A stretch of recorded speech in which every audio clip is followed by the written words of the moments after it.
प्रभु का जब पूजन करते हो तो दासी भाव को आ जाओ। और दासी भाव में कुछ दिन नाम कीर्तन भजन है, जैसे कि प्रभु मेरा स्वामी है, मेरा कोई नहीं है। क्योंकि दास भाव से ये नहीं आएगा जब मेरा कोई नहीं है। दास भाव में आया मैं काम कर रहा हूँ हिसाब से, कर्म की वजह से। दासी भाव से आएगा, दासी क्या बोलता है, मेरा कोई नहीं है, मैं चरण दासी हूँ। यानी पत्नी स्वामी को बोलते हैं ना, स्वामी मेरा और कोई नहीं है, मैं आपका दासी हूँ, आप ही मेरा रखे के। तो इस तरह को आना चाहिए। भगवान के सामने बताओ प्रभु मैं आपका दासी हूँ। तो फिर ऐसे कुछ दिन चलने के बाद फिर एक भाव का जागृत होगा।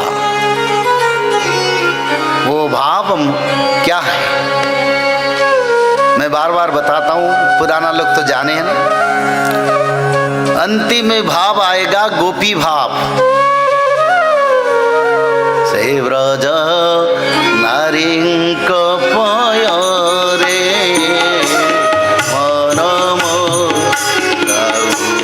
निरंतरे गोविंद गोविंद गोविंद पदुगारुचि मकरंद से मकरंद पान करी एड़े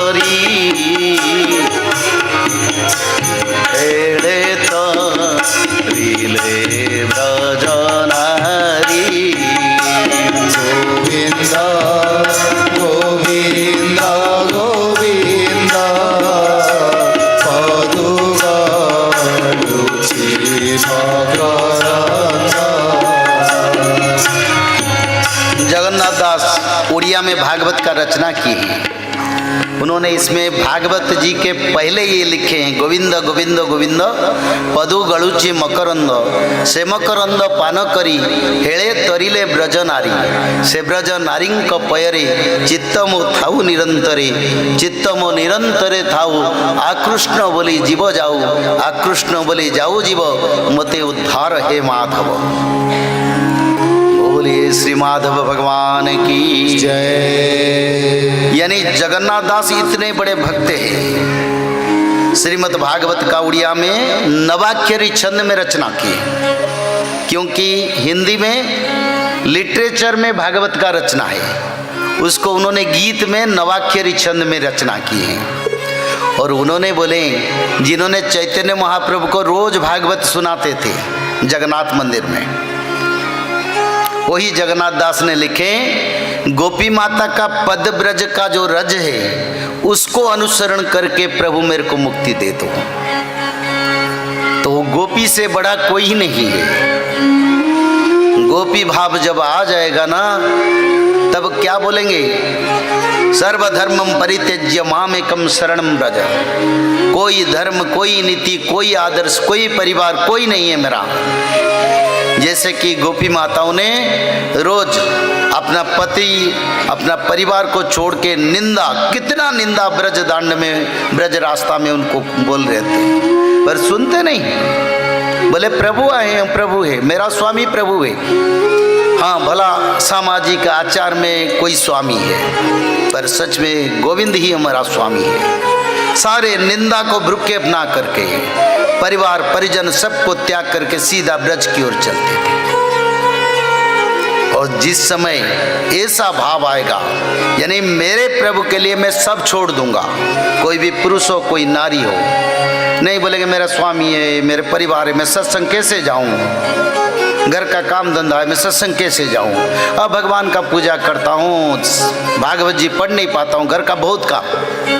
पर गोपी जैसे ना सब त्याग करके चलते थे। निंदा, जितने गोपी माता को निंदा मिला उतना निंदा सुनकर फिर प्रभु से लय लगाना प्रेम लगाना बहुत मुश्किल है। आप तो करना मुश्किल है, मेरे को जो सोच में आता है।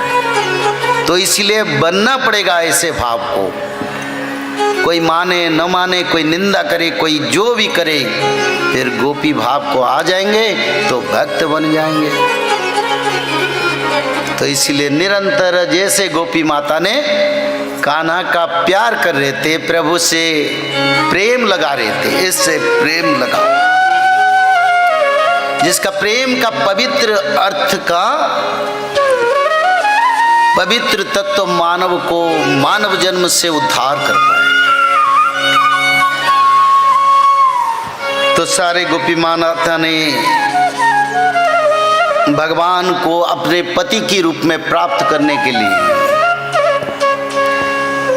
सभी जाके जमुना के किनारे माता दुर्गा देवी का कात्यायनी व्रत 1 महीने के लिए करने के लिए निश्चय किए।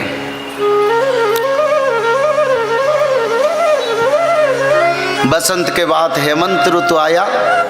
हेमंत ऋतु में यानी अति सुंदर परिवेश, जैसे